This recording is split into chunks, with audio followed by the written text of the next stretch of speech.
I'd like to thank everyone for coming to tonight's panel. Nocturne takes place within Mi'kmaq, the ancestral and unceded territory of Mi'kmaq people. We also acknowledge the significant foundations and the infrastructure and culture of Black and African Nova Scotian communities that have played in building this province and country.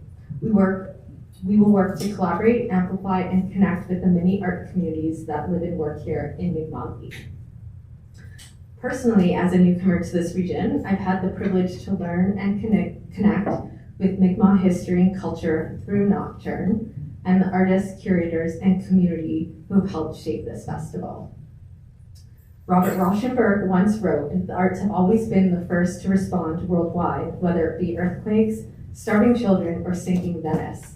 I believe in the active role of art in serving the community when incorporated into research, education, and community capacity building. This year, Nocturne's 17th annual festival, the theme Microcosm, selected by this year's curator, Shuvanjan Karmaker, acts to ground these sentiments succinctly. As Shuvanjan describes, the theme of Microcosm invites artists to explore the realities unique to Chibuktuk, resilience through tragedies and discourses, analyzing the development of the urban landscapes and its impacts on communities and our collective responsibility as stewards of this land and history. In tonight's panel discussion, Shuvanjan will discuss this theme in conversation with our anchor artists, Aquakultre, Sampson, Breaking Circus, Don Shepard and Ryan Gray, Sonia Chow, and Séamus Gallagher. Shuvanjan Karmaker is an interdisciplinary artist, curator, and arts worker. Chibuktuk has been their home for 15 years, and they've spent most of that time working in the arts community. Shuvanjan's current work in arts examines the intersection of South Asian diaspora and Black American music. I would also like to briefly introduce the incredible artists participating in tonight's panel. Aquakultre is the artistic voice of Lance Sampson, an uncommonly versatile singer, rapper, composer, and storyteller from Chibuktuk, who has been long listed for the Polaris Music Prize. Yeah.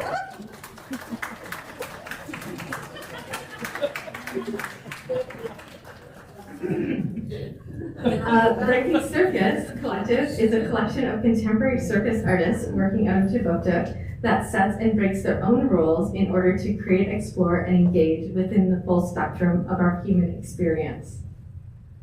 Sonia Chow is a designer, artist, and educator who makes art from textiles, wood, words, salvaged materials, and found objects. Sonia was elected to the Royal Canadian Academy of the Arts and Graphic Design in 2011. She received the Sharp Joseph Armand Bombardier CGS Master's Scholarship in 2020, and in 2024 was the Artist in Residence at the Textile Museum of Canada.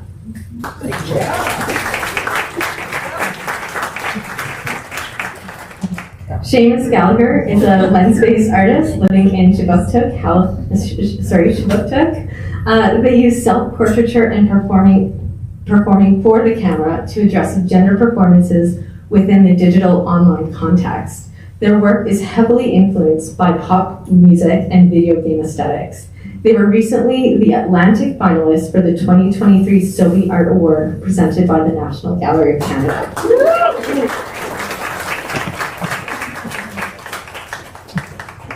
This year, in addition to tonight's panel, we have artist talks and workshops taking place throughout the day tomorrow, including right back here in this theater at 7 p.m. tomorrow, where we will be welcoming Cheryl Rondell, who will give an artist talk followed by an activation of Light TV. On Saturday, you can explore over 70 projects, including those by our fabulous anchor artists, and other local and Canadian artists, community groups, and galleries that are taking place throughout Halifax and Dartmouth. Finally, on Sunday, Shayla Bond and Anne Kobayashi's low sensory project, Quilted Canopies, will be at the Halifax Public Gardens.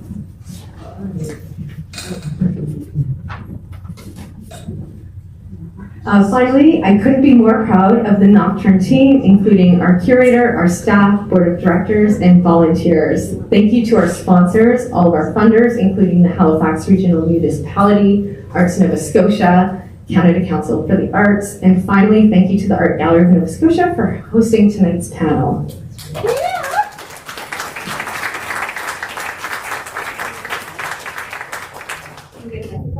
Yeah. There you go. Awesome. Thank you.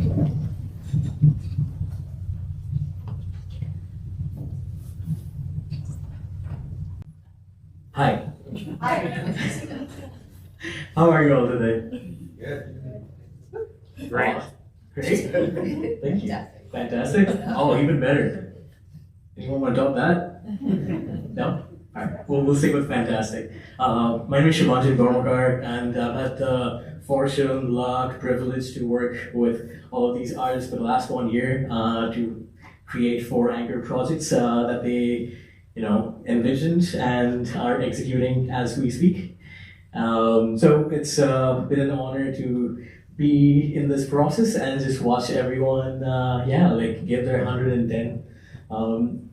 The theme for this year is Microcosm, and Microcosm is a culmination of different cultures, beliefs, motivations that we have in a metropolitan. We come from many different spaces, rural, urban, whatever it might be, and we create different pockets of cultures within the space. And that's what Microcosm is. That's what we're trying to celebrate through art and installations and performances all together.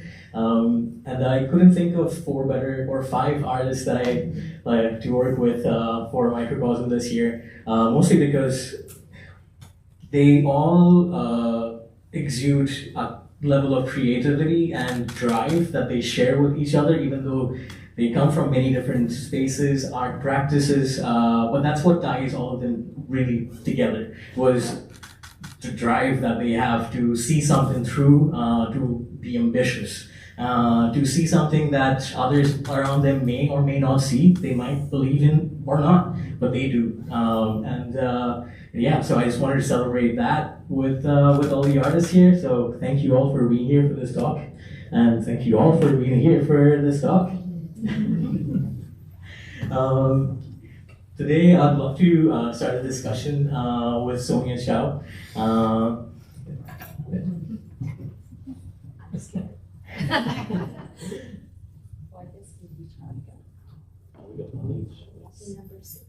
Hello. This is work. Hello. Yeah. Okay. Hi Sonia. Hi. How are you today? I'm good. How are you? Excellent. Excellent. I'm smashing. That's awesome. Okay, that'd be fantastic. Okay, there's no winning. Everybody wins.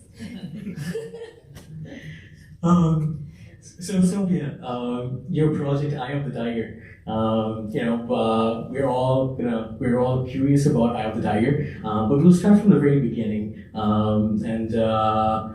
So this is Sonia's project Eye of the Tiger. It's going to be at the Immigration Pier 21 Museum, and there will be a tongue leading us to the tiger head.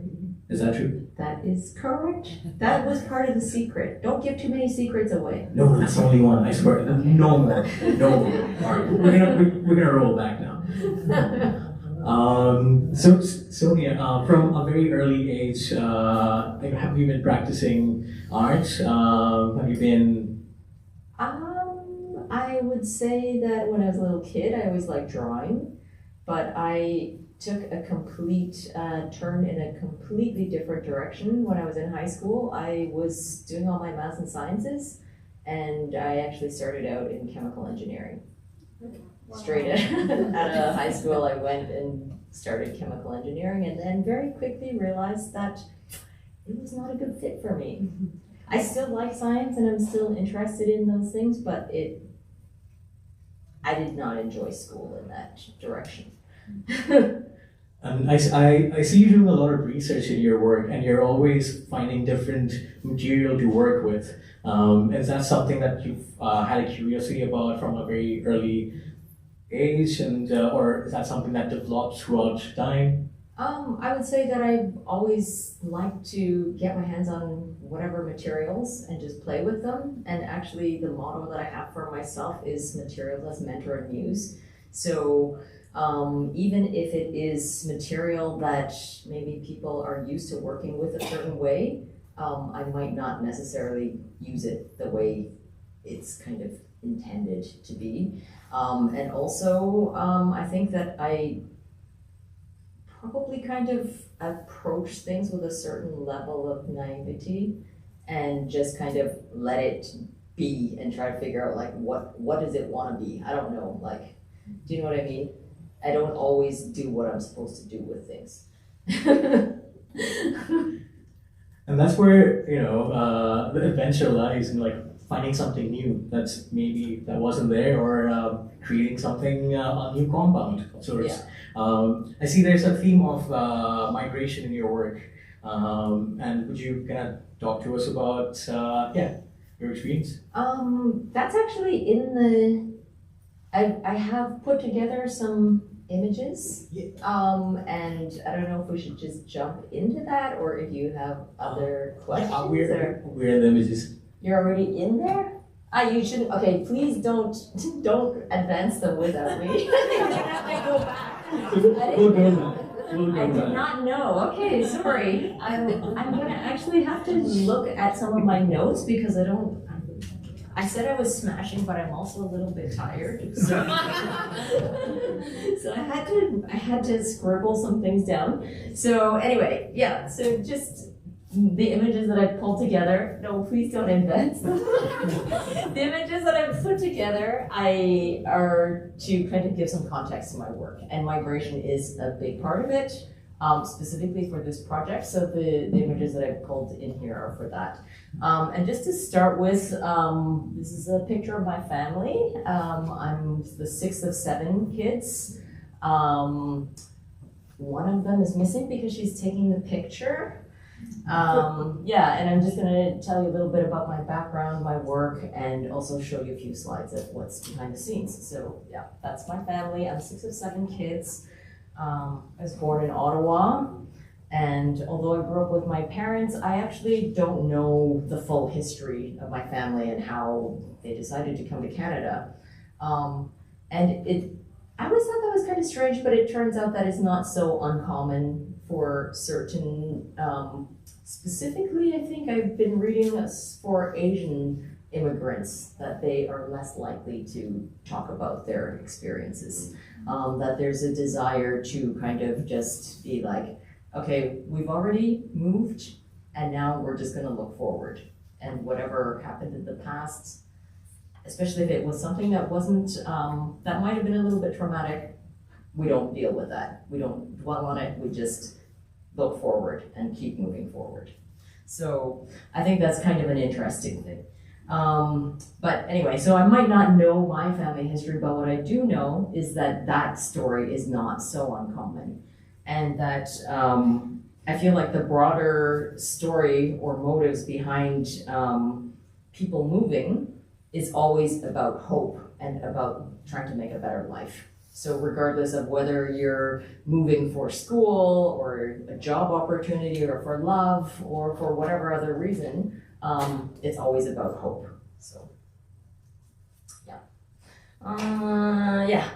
I guess next slide. Yeah, next slide. Now you can see, so this is my parents' journey. They were born in China and then they moved to Hong Kong for a number of years. That is the old flag from the 60s, around the time when they were living in Hong Kong, and then they came to Canada. Next slide, please.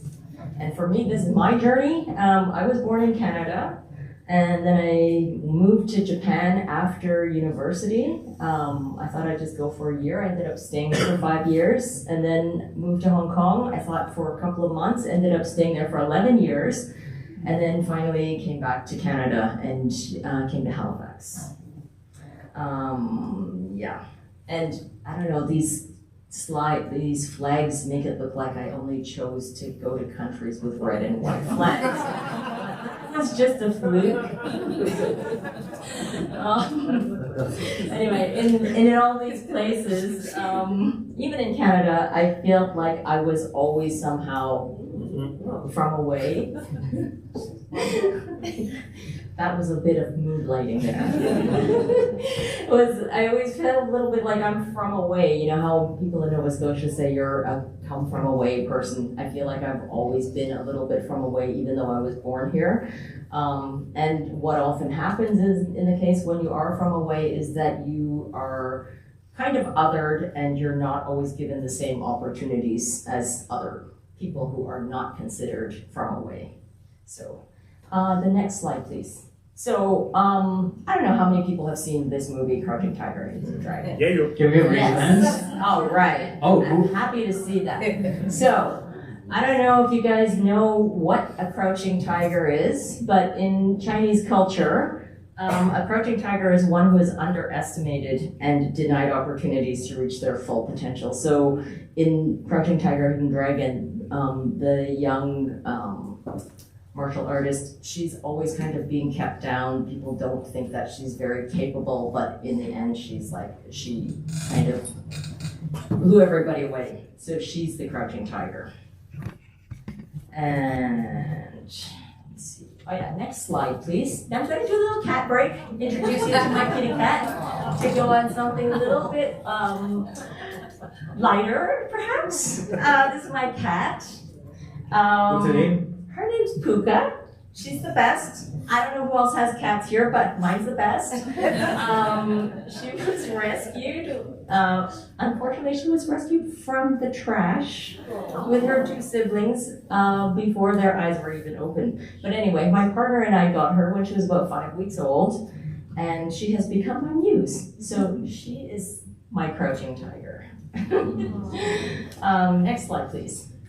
So here you can see she is the star. She is the starring role as the mascot of my biker gang. My biker gang, I call it Super Cat. She's Super Cat. This is a project that is made with an old denim jacket that I bought when I was a teenager and found it recently. And all of those patches are hand painted and hand stitched, which is the way that the old biker dudes used to do it, by hand, stitching it.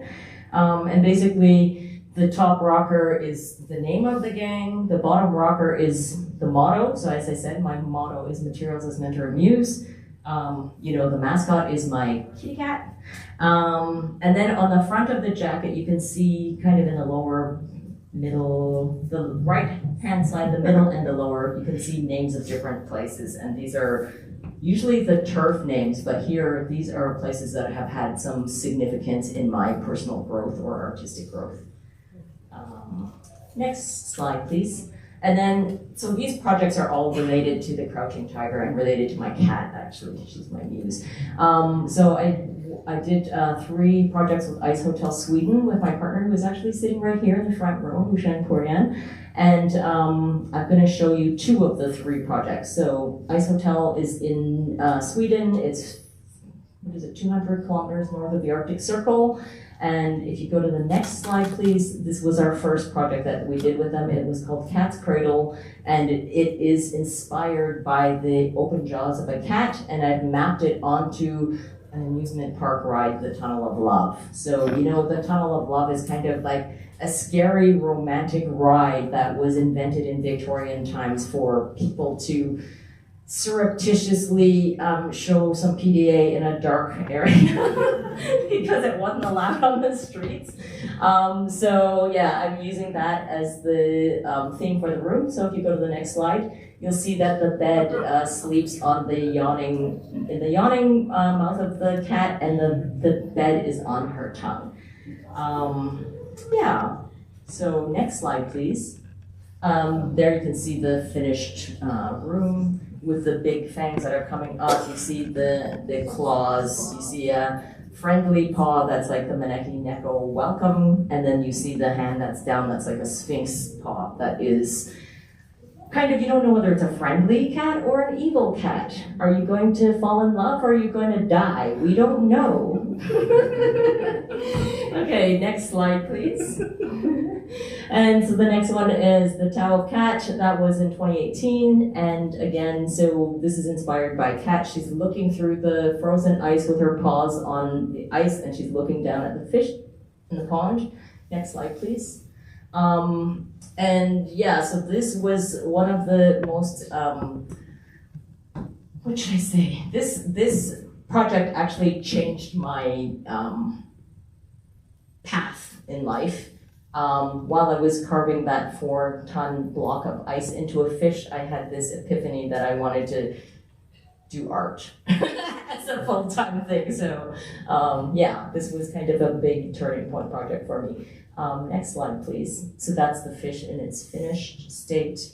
And if you go to the next slide, yeah, there you can see the cat with her paws on the ice, and we're actually underwater with the fish. So we are looking at it from a kind of shifted perspective. And on the right-hand side, you can see a little haiku that I wrote from the cat's perspective. And she's saying, fish, flowers, and me.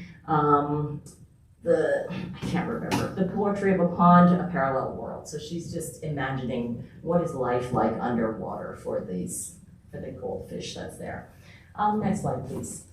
And then, as Melanie mentioned, I did an artist residency at the Textile Museum earlier this year. And in that residency, I was working with what they call the reuse program, which is donated materials from various people who bring underused, underloved materials. And yeah, I was working with those materials. So that's the middle slide. You can see what that space looks like. And then on the right-hand side, you can see this is some of the Chinese textiles that were there. And I had some access to the vault to see some parts of the collection that were not on display. And they have there's a quite large collection of Chinese festival hats there, and it was that kind of really grabbed me, so I started working with that. If you go to the next slide, please.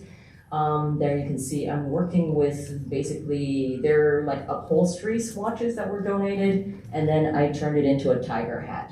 So these hats, the festival hats, were normally made for children by female relatives, usually for male babies.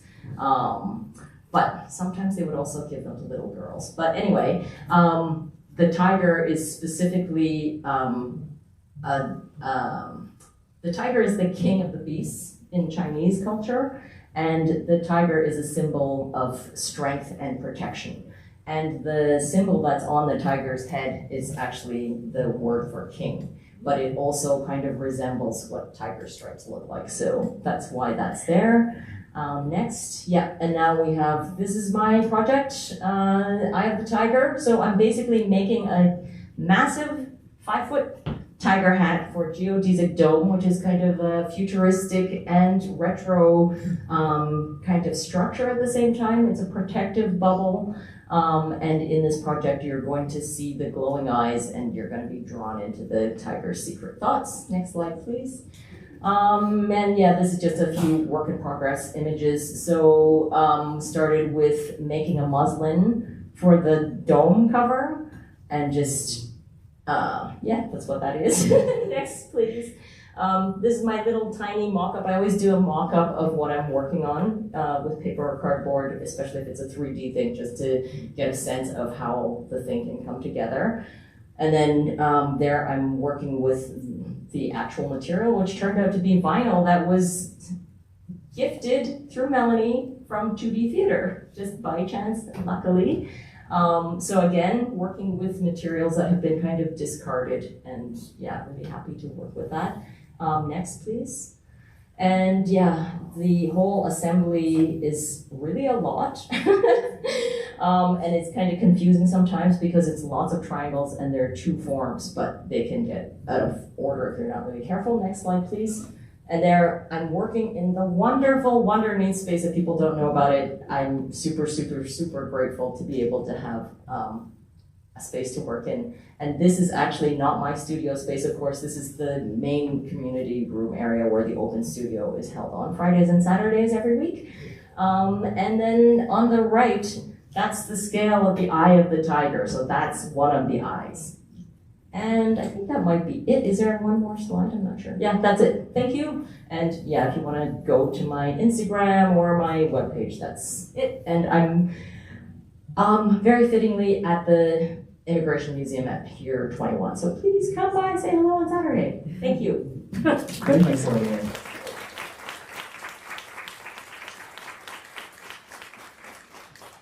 So you heard from Sonia. If you're out and about on Saturday, please go to Pier 21 and see the Eye of the Tiger. Be careful when you're looking in, but you don't have to be too careful. Yeah. Up next, we'd love to talk to Lance Sampson. Oh, what's up? You gonna turn it on? Hi. Hey. Bonjour. Bonjour. I don't have none of that slide stuff. Oh, that's cool. Really nice picture of you. That's cool. Yeah. Yeah, thanks for giving the picture. Oh, you're welcome. Yeah. You gave it to me. Yes, I did. Stop spilling the tea. Sorry, those were like trade secrets. We don't usually talk about that stuff. Yeah. How are you, Lance? I'm on break, cuz. Came from work right down here. I was working on the work that we need to get done this morning. So I'm here, long day. Thanks for having me. I really appreciate it. You're very welcome. You're very welcome. Tomorrow you start the installation at the Dixon Center. Yeah, George Dixon courts, the top courts, we like to call it in the hood. That's on go again. We're gonna start setting up the framework tomorrow. Yeah, that's what we're doing. Would you want to tell us what the framework is? The framework is basically the walls to the 4 living room setups that we're doing. Or it's 2 living rooms, 1 kitchen, and 1 like funeral setting, like a wake setting. But yeah, we're just setting up just that frame. So like when we get to really set it up on Saturday, we already kind of hit the curve. Yeah. Oh man. Yeah, how are you feeling as a Nocturne artist? Because this is crazy. I'm like, when I was first asked to do this, I was like, why you guys asked me to do this? But it feels good, man. But I think I've appreciated folks that really know how to put together an email. It's a graph. It's definitely a skill, man. Yeah, I'm learning a lot. But yeah, it's like I feel like this is kind of like a stepping stone to a larger piece of work that I'd like to do with the next recording project that I put out. And yeah, I don't know how it's probably going to be a lot different, like the final version. But this first version of this installation is really glad to be given the opportunity to figure that stuff out. Awesome. Yeah. Well, can we dig into the name of the project? You better believe it. All right. What's it called? Name of the project's called Matriarchs, and and what I mean by matriarchs is like the maternal sides of my family. I don't necessarily mean matriarchs in a way that's like, oh, this lady is like a community head. You know what I mean? Like when you look at the definition of matriarchs, it's a bit different than how I'm using it. But it's just like the matriarchs of my family.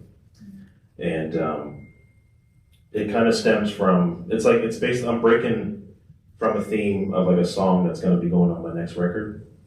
That's called Matriarchs, and that song in the theme of that is basically just like making sure that we spend time with our elders before they become ancestors. More importantly for me, it's the grandmothers and mothers of the family, because I feel like those are the ones where you get all the information that you need, man. They're the encyclopedias to me. Like, you need to know what's going on in the community, your grandmother's gonna tell you.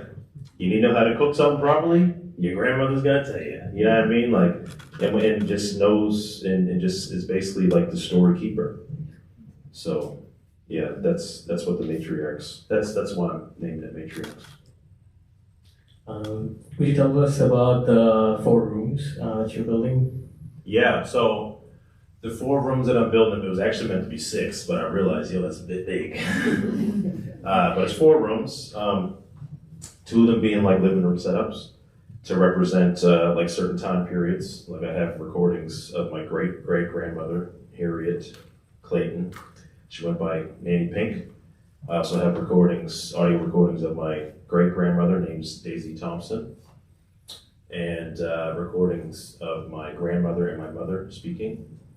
And so I'm basically going back in like when they'd be alive. Like, so the first room is you're walking into like a timeline of like 1900 to 1930.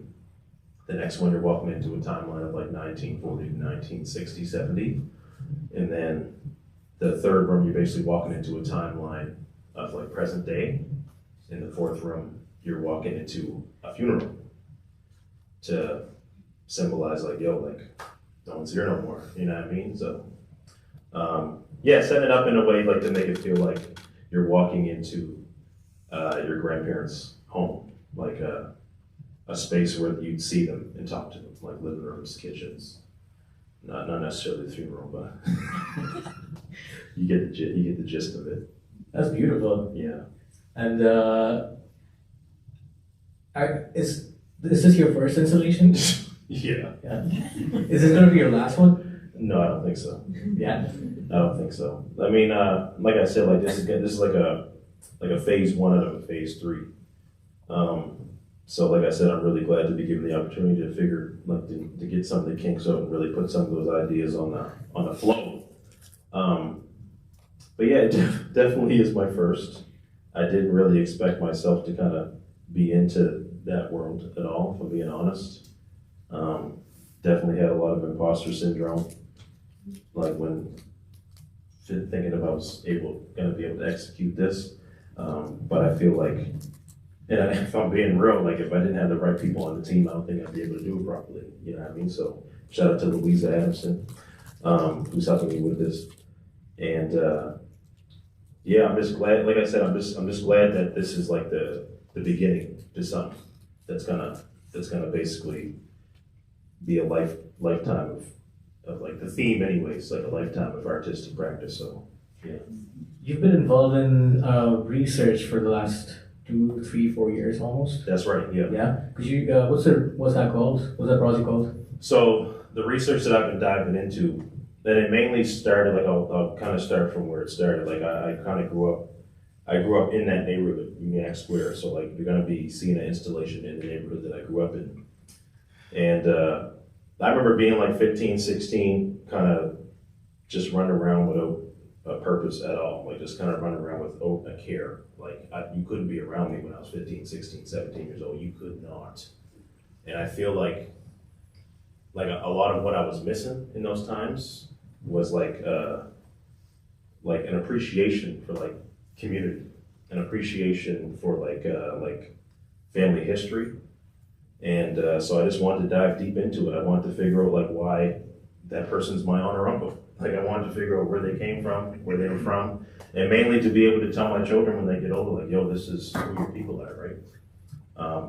You know, everybody was kind of like your cousin, your aunt, your uncle, but like not like a real solid base of like how are we related? So I just wanted to make sure I pieced all that family tree stuff. And like that kind of gave me the opportunity to go across Nova Scotia and talk with a lot of the Black elders of the Black communities and just ask them certain questions about stuff like, yo, what was it like when you were growing up here? Like just kind of mainly going to the spots where like my great-greats would have been born and were raised and all that stuff. Just ask them like, yo, like what was it like when you were growing up here? What kind of food were you cooking? How many children were in the house? Like what, like, you know, how were you raising your children? And like a lot of those questions just kind of came up because as a father and parent myself, it's just like, man, you don't really get a blueprint of how you raise kids. So like, I want to go to the source. I'm like, can I get some help? Like, all at me, like, give me a blueprint. But a lot of that research, it just made me realize that like a lot of the older folks that I'm going to talk to, man, like, it's just them. Like, no one's coming to check on them. And I feel like, especially as a son, I'm guilty of it too. As a son, like the first thing I wanted to do was get out the house and not really understand the importance of what, you know, going back home to see your parents was like, right? So over time, with this research, I realized, man, it's important that we go back and check on our people and see how they're doing. And that's kind of what a lot of the idea for this installation came from. That's the truth. Can we see this documentary? What you mean, like when I went on the road? Yeah. Yeah. No, that's October 22nd, Tuesday, 6 p.m. It ended up turning into a television series that's coming out on Eastlink. It's called Generations: Black Memories in Nova Scotia. So if you got Eastlink, you'll be able to check out the work that we did going across Nova Scotia and talking with Black elders. October 22nd, Tuesdays, 6 p.m. You can catch the first episode and kind of see what our journey was like on that one. And like I said, a lot of that work, like it basically, like this idea manifested through that work. So shout out to Generations, Black Members of Nova Scotia.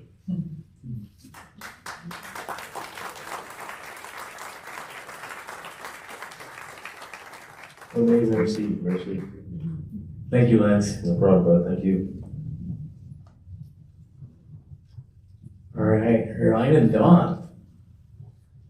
How are you? Exhausted. Oh. No,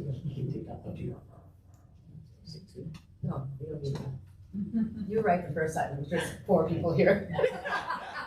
We've been together 20 years, it's like. She likes it when I talk and she just chills. It's like time off. I think so. I think she just kind of like falls asleep with her eyes open mostly. It's telepathic communication is. Oh, we get the looks down, that's for sure. 20 years later. She was Oh man, how are you guys doing today? How was setup? Because you started today setting up in the library, right? Yeah. How did it start? Tell us. Early. We haven't slept a lot this week. 2 weeks. It's a circus. We are a circus. Setup's going great. I was up in a scissor lift today. We got one of the 2 of the apparatus setups done.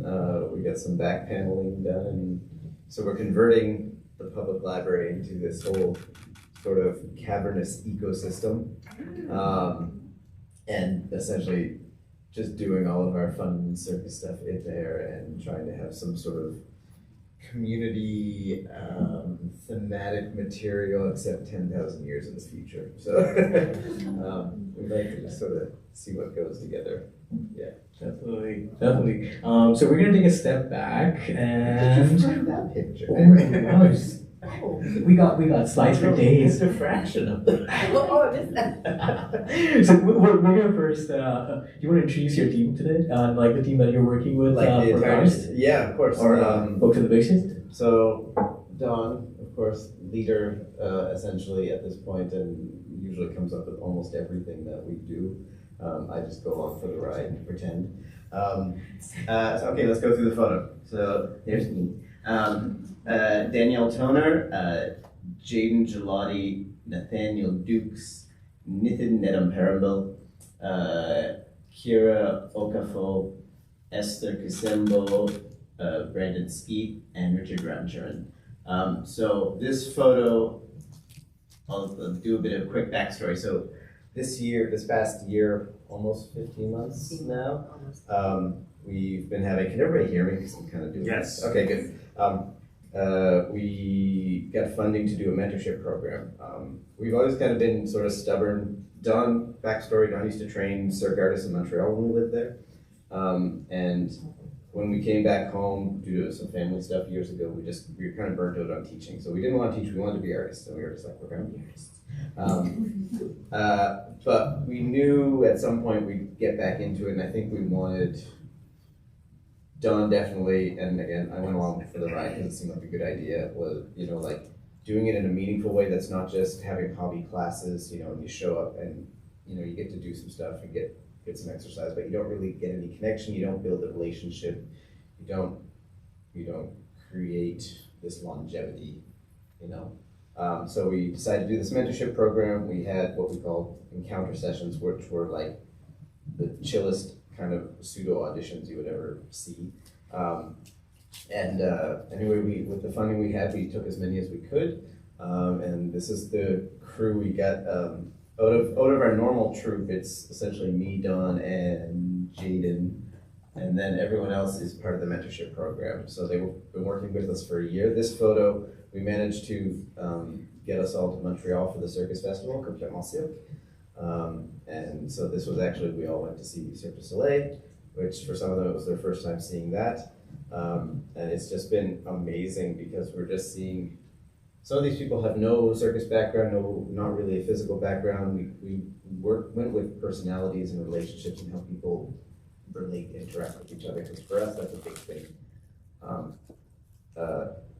And anyway, yeah, it's just like one of them does computer science, one of them's a fashion model, one's a registered massage therapist, one works at Long and McQuaid, one's an actor, one is like, the youngest is a student, and one's a breakdancer. Yeah, I mean, it's quite the mix, but now they're all gonna be part of, you know, when you were like, hey, you guys wanna do Nocturne, we were like, we got a cool team, let's do something, so. Yeah, so I guess that's kind of how we ended up here. All right, well, thanks for saying yes to that. Oh yeah. It was weird timing because we didn't realize we did it till we were in it. We agreed to do 3 different shows over the span of 2 months. So we did a smaller show that we'd been working on for a while in the Fringe. We ended up doing it in the Fringe at the start of September. And then we jumped into Parsboro Ships Company had asked us to do a show. So we took another show, we went up there. And now we're doing Karst, and I'm looking forward to like a long period of time in the bed, you know, like at least 8 hours, like just, so yeah, definitely burnout is real, but like we just kind of plow through it, I think. So for those who need context, I think we want to tell like why your store. You're part of Breaking Circus. Oh, me? Yes. Yeah, Breaking Circus. And it's like, what does Breaking Circus do? Like, because your projects are not very creative. It's, you know, it incorporates original music that you make.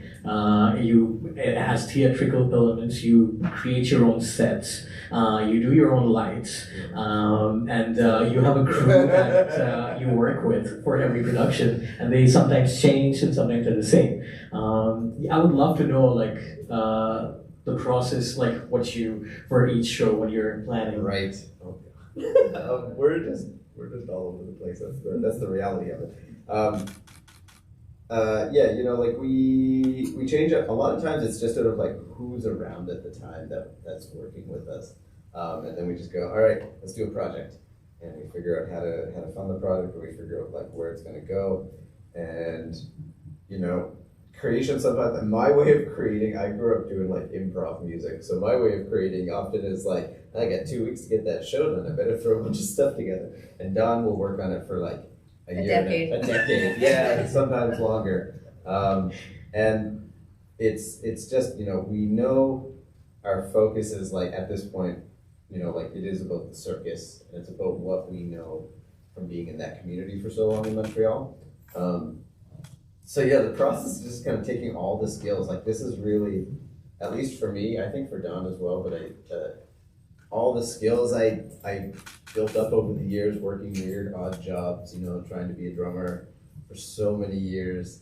And like, I was like, why am I doing this job? You know, this isn't what I want to be doing, blah, blah. And you know, but then eventually all these skills suddenly just culminated in when we decided to do this. It was like, oh, all that tech work I was doing, lugging, you know, like distro cables for lights at, you know, in Montreal for 12-hour shifts and stuff like that all came into play with this. The music came into play with this, the, you know, people skills I don't have as well. I'm half and half, but. You recorded 100-piece orchestra by yourself, right? 100-piece orchestra? Yeah, almost 100-piece for HMC Inventions. Did I do that? Yes. Oh, I only know this because I was there. You were there, yeah. That one time. I mean, another. That was another one of those like jobs. I was doing admin. I was working as an administrator for the Halifax Music Co-op, and they were like, "Do you want to record?" And I was, "Yeah, sure." Yeah, like I love doing anything and everything. I think Don does too. Yeah, and yeah. I mean, we can go deeper to that, but. Oh, wow. Curiosity, I think. For me, I think it's the curiosity of like, you know, what if? It's always what if. And then when that happens, and you know, you do things with that, then it's like, what's next? and then what if? Because it starts all over again. So we basically create our own madness circus. So. I love that. I love that. So the madness that you're creating for Nocturne this year, that is called Karst. So Karst is underground cave systems, right? Yeah, karst is like the dissolving of limestone and softer rock, which then creates waterfalls and sinkholes and caves. So yeah, we had this idea a while back about this cave system because we always joke that the studio that we're in has no windows, so it kind of feels like we're in a cave all the time. And you go outside and you're like, oh, it's like it's light out, but you don't feel like you don't know. So anyway, and it kind of we tried to get funding for it at one point, and then it just sort of didn't get funded, and we were like, okay, well maybe one day we'll do that. And then when you approached about this, it was really interesting because the subject matter was a microcosm, and we were like, okay, this is destiny. Let's just go with this. Let's see if we can do this. And then it was like, oh, actually, you got to do this at the public library. And we were like, oh no, infrastructure. Okay, how do we do this? So doing art in public spaces when it comes to circus is very, very challenging because it has all these technical aspects. And so that was kind of a gift to try to figure out how to do. That was a new what if. So thank you. Oh, you're very welcome. I can create more problems like that anytime. Just give me art problems. I'll make some. Do you face a lot of infrastructure issues when you're working in public spaces in Halifax? Like, is that? Yeah, I mean, the best way we could put it is like, we don't have a history of like, there's very few cities in the world that have a history of circus in that way. You know, Montreal's very lucky. They had Cirque du Soleil, you know, Gallagher created all of that, and which meant that they had years and years and years of developing this infrastructure. And now every time they build a new theater, a new building, they instinctively just go, oh, we're gonna put some anchor points. We're gonna make it so that people can come in and fly around. And we have a lot of old theaters here. You know, we have a lot of older structures. We have a lot of structures that are very specifically designed. So for in that instance, when we want to do like aerials, which is the big thing really, then yeah, we face infrastructure issues at times. And Is there anything that can help public presentations, like say on the streets, if there's any streets that's blocked off, are there any construction changes that can happen? Streets are blocked up. I mean, construction, like for outdoor stuff, it's like, I know in like Castizao in Montreal, like they have permanent tower infrastructure. They look like weird giant lampposts, but they have rigging points in them. And so every time they do like a festival or they want to do something outdoors, they can call up one of the hundreds of circus artists in town, be like, hey, you want to do this? And there's riggers in town, and they will go and they will rig it up. And I always thought it would be super cool to have just one of those kind of things in the commons. Like that's just, it's there. You can hang decorations off it if you want to do that too. But like, if it's strong enough, 5,000 pounds is what we need to hang a person off it, then that's awesome. And put a little fly system, and you can watch people do fun circus stuff. But yeah. Oh, thank you for that. So we'd like to go back into Karst. So tell us what happens this Saturday, like for people walking into the library. What are we expecting? What's going to happen? Well, what's supposed to happen? Let's see what happens. So I don't know how to talk about pizza, but anyway, there's pizza happening outside before everything. Is it surprise pizza? It's surprise pizza, but it's not a surprise anymore. Now you know. But it's Lupaku and it's free, so if you tell your friends, you heard it here first. At 7 o'clock, we start the show. Karst is divided into 5 chapters, so we're telling like a story over 5 chapters, and each section is about 10 to 15 minutes, and then there's about 15 to 20 minutes of interaction for interaction for the audience to partake of. So the main floor of the library is going to be full of a bunch of different activities. Basically, you're coming to orientation. It's not a post-apocalyptic thing. We're trying to save your lives. Come to the Karst. It's the place. And we're going to orient you to the culture of Karst, which takes place in a sea salt cave. a pink one. So if you like pink, peach, those hues, you will like the show. Yeah, so there's just different aspects of this imaginary fictional culture that we totally went down a rabbit hole and created this microcosm. Yeah, that's the gist of it. And it's in the theater part of the time, and it's out in the main lobby part of the time. And it's going to be really, really fun. That sounds like a lot of fun. We'll try not to spoil too much, I think, with the fun stuff. There's Yeah. interactive stuff, and then there's like Yeah. the show parts. So. Yeah, everybody coming in has a different, there's like 8 different journeys that you might, so it's random, so. Nice. Yeah. Oh, I'm You're excited. talking with your friends about what happened to them. That's amazing. Thank you, John. We'll move on to Séamus Gallagher.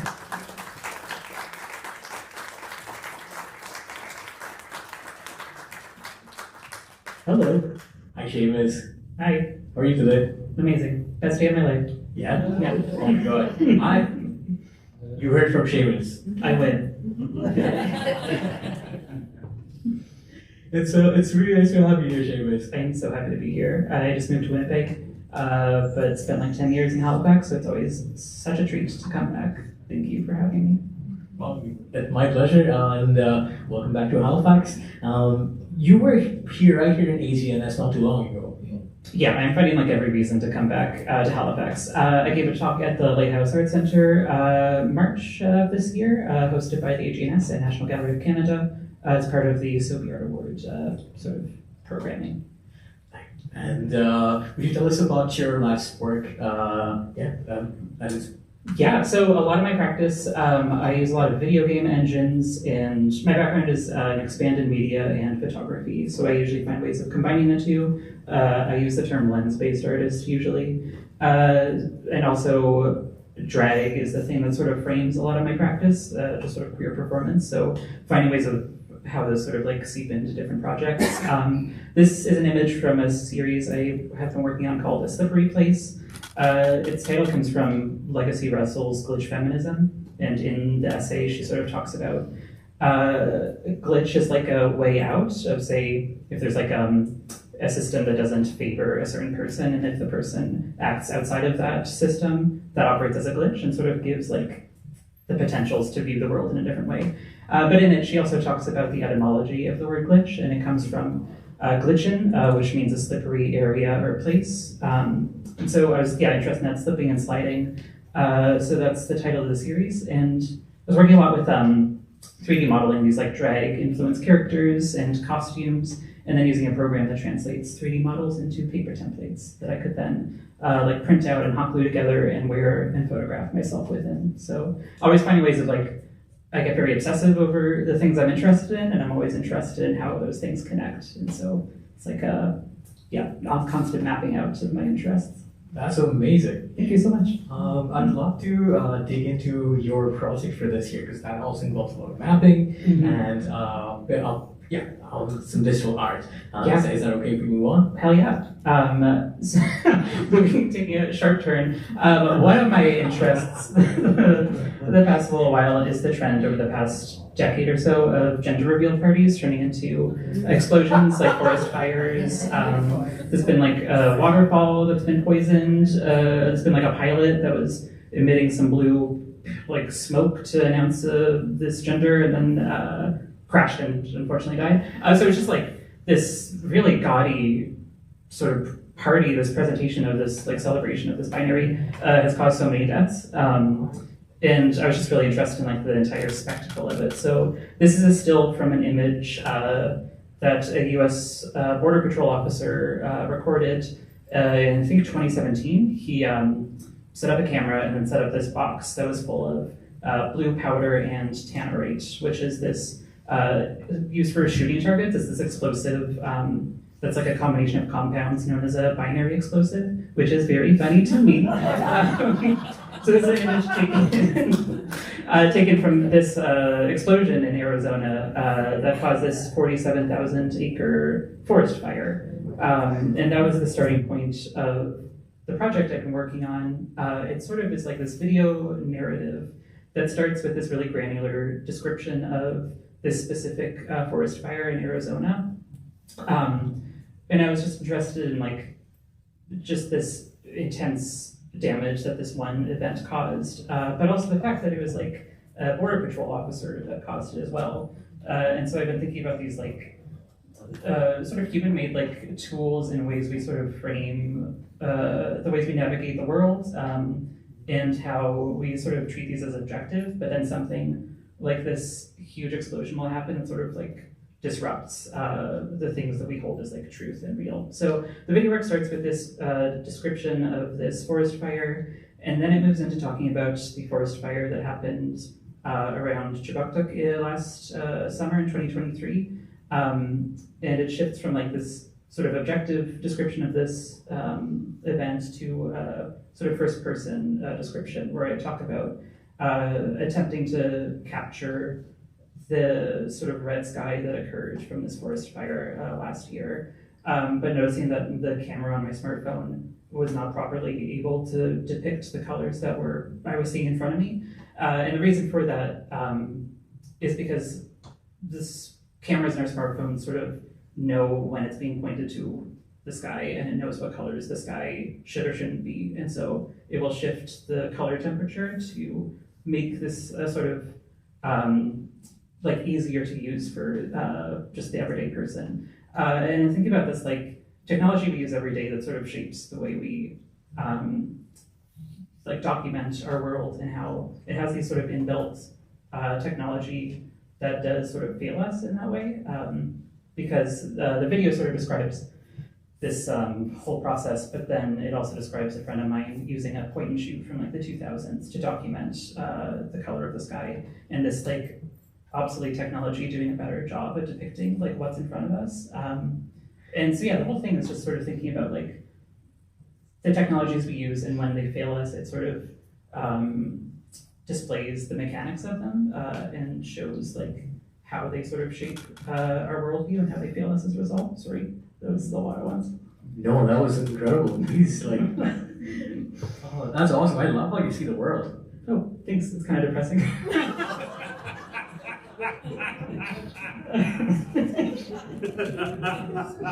Okay, I'm here like, tell me more.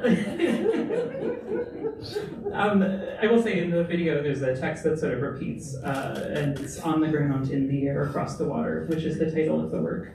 And that came from doing research on this forest fire and sort of wondering like, what does the U.S. Border Patrol officer do? Just like, what is that? Just like, what's this like protection of this border? But on the website, the career listing of the U.S. Border Patrol, that was their like slogan, is on the ground, in the air, across the water. And it's like this really upsetting, like, it's like elemental, like it's just everywhere omnipresent when it's like this human constructed thing, this border protection, but it's like presented as though it's like the air we breathe. That's incredible. Thank you for bringing that perspective for us. For the next, you've been working with clips from Arizona and everywhere else around Americas altogether. And you've been working with Unreal Engine and real footage. Yeah, so Unreal Engine is like a video game engine that I've been creating this video work out of, and for the past year, just around like Turtle Island, whenever I go to a city, I go to their botanical gardens and create these 3D scans of these like very like artificial environments of like a botanical garden. And I've been using this process called Gaussian splatting, which is a 3D scanning tool. But what I find interesting about it is whenever you 3D scan an environment, there's bound to be sort of mistakes in your own scan. And so with Gaussian splatting, it sort of tries to guess through the other points of information what data is lost. And so it's like this doubly artificial, like the program's also sort of making up this like natural environment of the parts that I lost from the scan.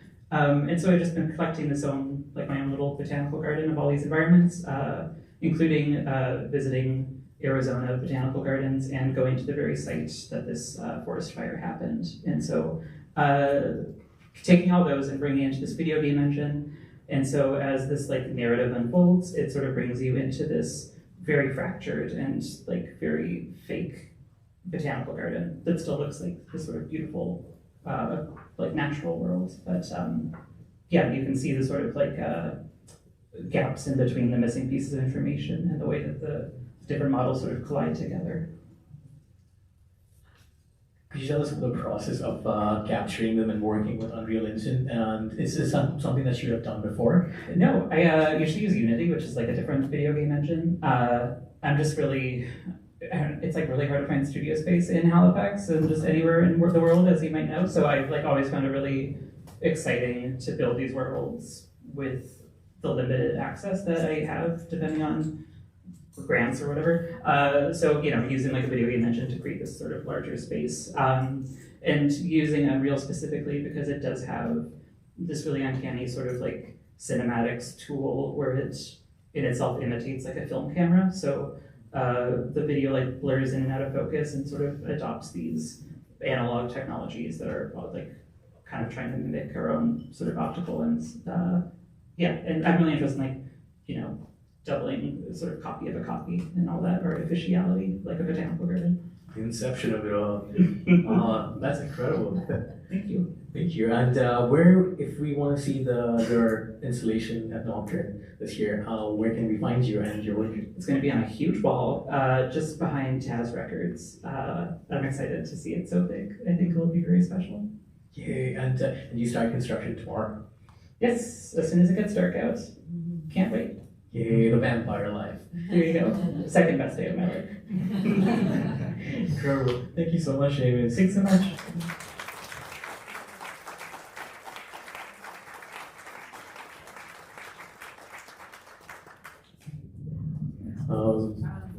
So thank you everyone for being here. We're gonna open up the floor for questions for the artists and an open discussion. If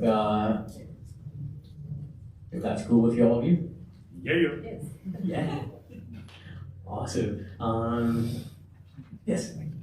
Question for Séamus. Do you use Unreal Engine 5 or before? I use 5. Thank you so much. No. Also, a sick jacket. Oh my gosh, thank you so much. Great. That was great. Behind your jacket? Sorry? Is there a story behind your jacket? Oh no, it's just like gaudy. It's like a bunch of sports. I like appropriating like sports culture, and yeah, I don't know. It's just a love a color block moment. Derek. You talked a little bit about this briefly, but there's this like Brian Eno quote where he talks about the limits of technology being this kind of defining feature. And I'm just curious if when you're using these technologies, if you're trying to like lean into those kind of like limiting features or if you're trying to like avoid them. Oh, I love that question, and I love that Brian Eno quote. I think what's special to me about using all these technologies is I work really hard at my projects and I'm very proud of them, but I'm also like very bad at using these technologies. They're like industry standards. And I think I like that sort of like wonkiness that comes with using these tools without having like an industry behind you. It kind of like democratizes it as well. So I don't know, I like being able to use these tools and like having a certain amount of sheen, but also it's never quite used in the way that they're intended to, which is usually for like Call of Duty games or something like that. So yeah, I think I just like what happens when you use tools without the way they're intended to. I hope that answers your question. Yeah. Good to see you. Also, a shout out to Derek. They're a Nocturne artist this year, and the project that incorporates drawing and sound creation all at the same time, which we're really excited about. Where can we find it? Where can we find it, Derek? It's gonna be at Lost and Found on a group list. Woo! Awesome. And on CKDU. Awesome. Any more questions? Christopher. So as for Lance, when you were talking about doing an art installation in the neighborhood you grew up, like I automatically start to get like really nervous thinking about doing that. So I'm just curious, I mean, and you don't have to share, but is there something you're really excited about doing that in the spot where you grew up? On the flip side of that, is there something you're already like nervous about doing it in the spot where you grew up?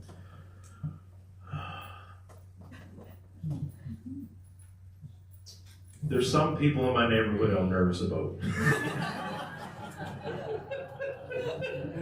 But like a big reason why I wanted to do it in my community is just for the inspiration for the youth that are kind of within that community. Like I remember growing up in Uniac Square and kind of the only thing we had is selling drugs and playing basketball. So you know what I mean? So I really feel like, you know, putting it in the community for all the young folks to be able to kind of be like, yo, like we can kind of, there's other avenues that you can take when it comes to like escaping the situations that you're in. And, but I feel like, what I'm gonna end up doing for sure is I'm gonna end up going down there and talking to my homies. And be like, just don't let no one touch this shit. Please. But yeah, that's kind of like, that's the big reason is to just to kind of be more of an inspiration for the young folks that are growing up in that community. Thanks, Lance. See. I have a question for Sonia. Would you be able to talk more about like why cats and your cat inspires your work so much? And like just like maybe the symbolism, the deeper symbolism behind it, if there is any, or Why cats? Mm-hmm. I live with her. She's in my face all the time. It's, oops, sorry, yeah, I guess I should do that. Thanks. Yeah, so we live with her and she is never not present. And I found that sometimes when I am somehow not, I don't know, she's just kind of popped up many times when I'm kind of like, I'm not really sure what to do with this. And I'm always playing with her when I'm home or whatever, and somehow she just inspires me. I don't know what else to say. It's just like, but I always wanted a cat since I was a really little kid, and I didn't get one until she's my first pet. And we've had her, I think, about 13 years now. But yeah, so she's very precious to me. And I don't know, I feel kind of like there's a book that's called Everything I Know I Learned from My Cat. And I feel kind of like there's some truth to that. Like she teaches you about like, just like, it's time to rest. And like when you're hungry, you ought to eat. And like, I don't know. Life lessons there. Those are life lessons. They're important lessons. And to like just like listen to your body and then just like, I don't know, there is something about it. I didn't intend to just make everything about cats, but somehow she crept into everything. And I think the first project that I did with her in it was actually the Cat's Cradle one with the ice hotel with the bed on the tub. Yeah, I don't know. It's become more of a thing, and now suddenly I've got tigers everywhere.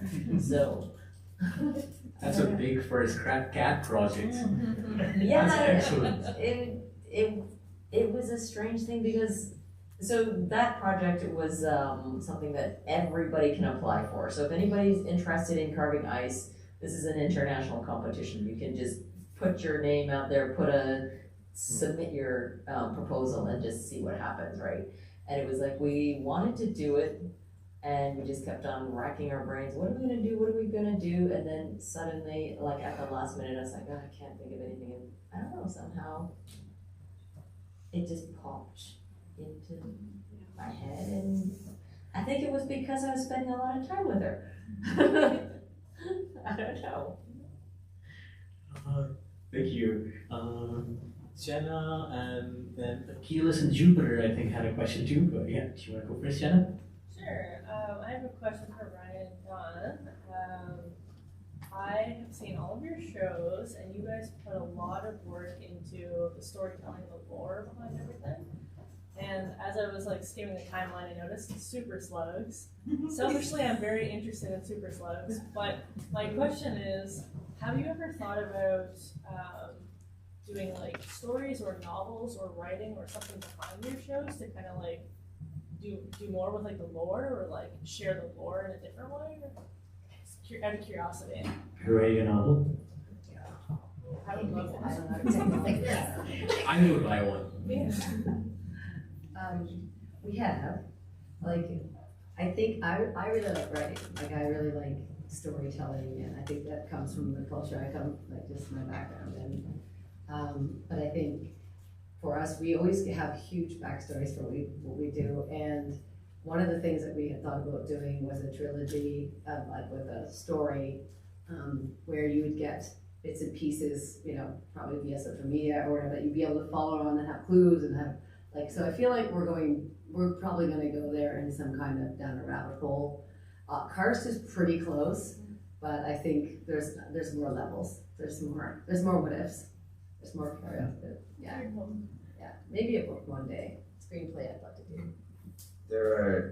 I think you've seen almost all of our shows. Yeah. Like, there are pages and pages and pages of backstories to, like, I don't know why, it's just, I think we watch a lot of movies. You want to know what the motivation, Yeah. what is the motivation? It's not enough to like pull your foot to your head, like what is it about? I think it's also because the way, like, there's different styles of circus. There's like a Montreal style, there's like a US style, and I think knowing that a lot of circus can come from a bit like a physical place, which is a lot of times like execution, gymnastic-y, like there's a lot of, it's like, it can be very just a spectacle.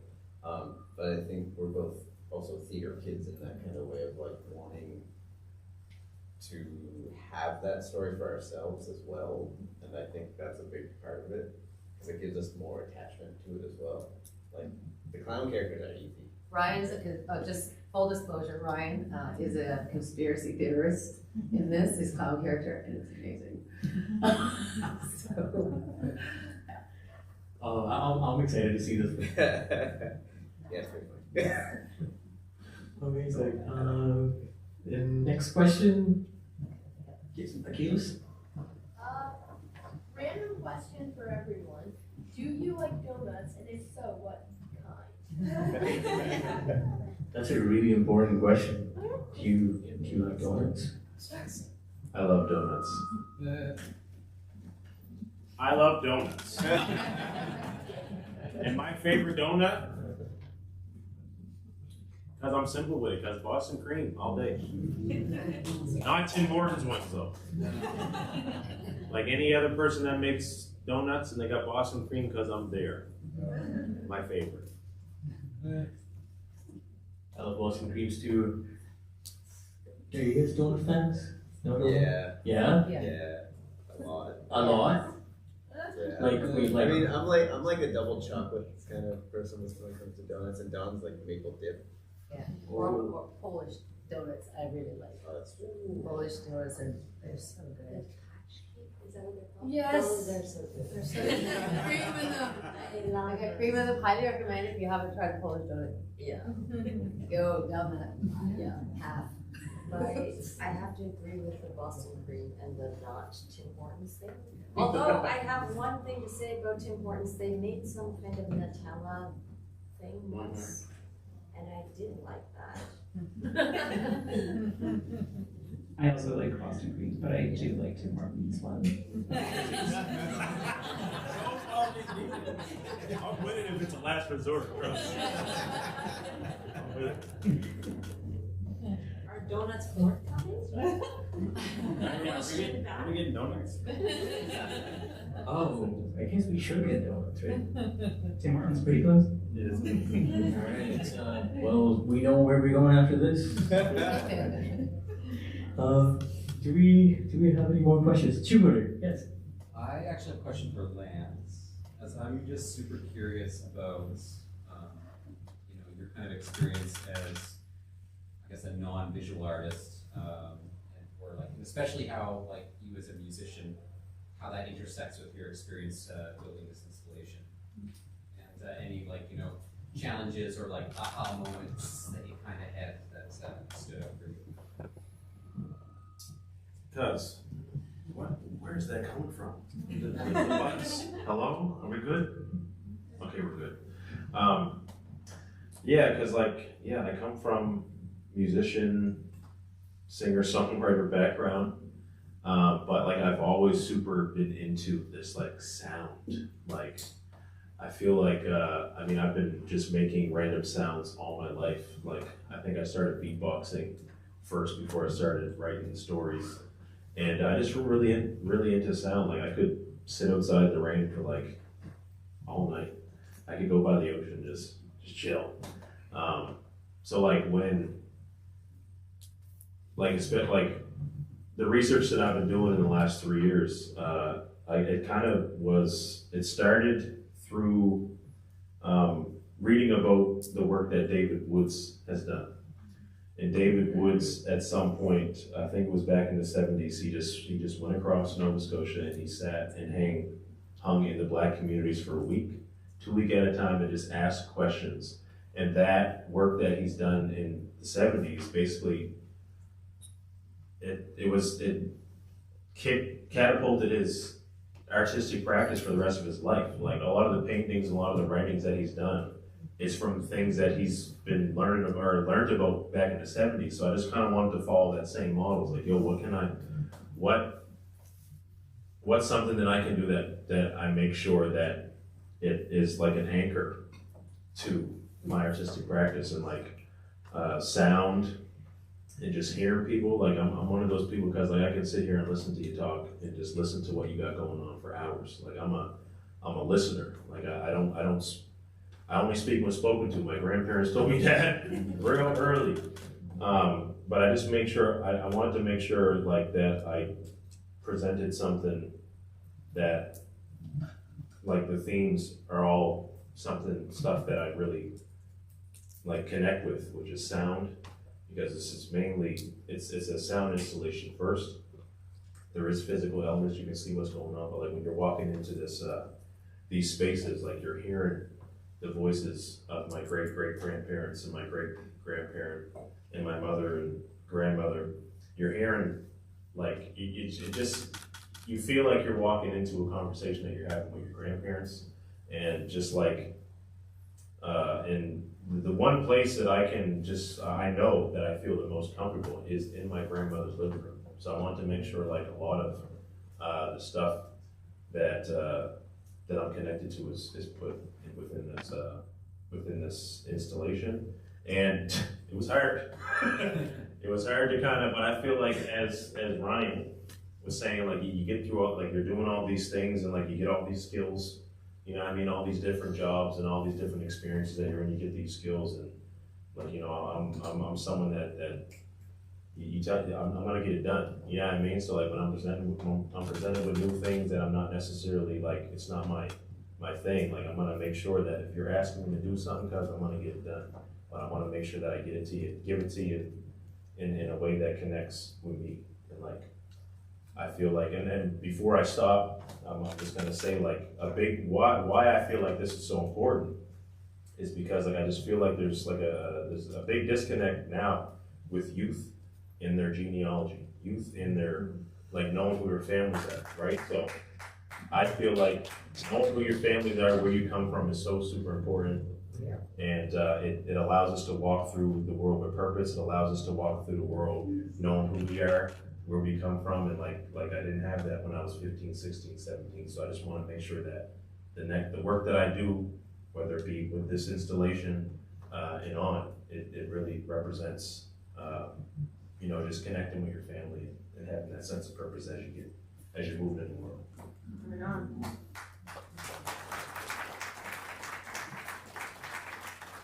Thank you for that work. And on that note, we will end our discussion today. We'd like to. Yeah. I hope we all get some donuts in our lives sometime soon. I want to thank all of you artists here, Dawn, Ryan, Séamus, Lance, and Sonia. Thank you for making time and discussing your work with us and inspiring us to go see your work and keep on following you for your work. Yeah, this has been a pleasure. Thank you everyone for attending. Thank you, Melanie. Thank you, Jenna and Circus for all the work that you all do.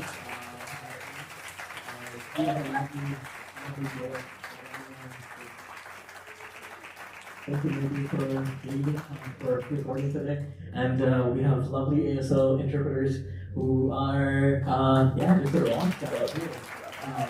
Artists, workers, in between. Thank you for being Gallagher. And I hope you all see some art this weekend. Keep your hearts open, keep your ears open, keep your eyes wide open, and experience all the art. There's a noisemakers program that's going on in the All-Evening Landing. Children are sitting right there. They're the artists for all the marketing work that you see on the guide, on the posters. We're surrounded by incredible people, so thank you all for being here, and good night. Thank you.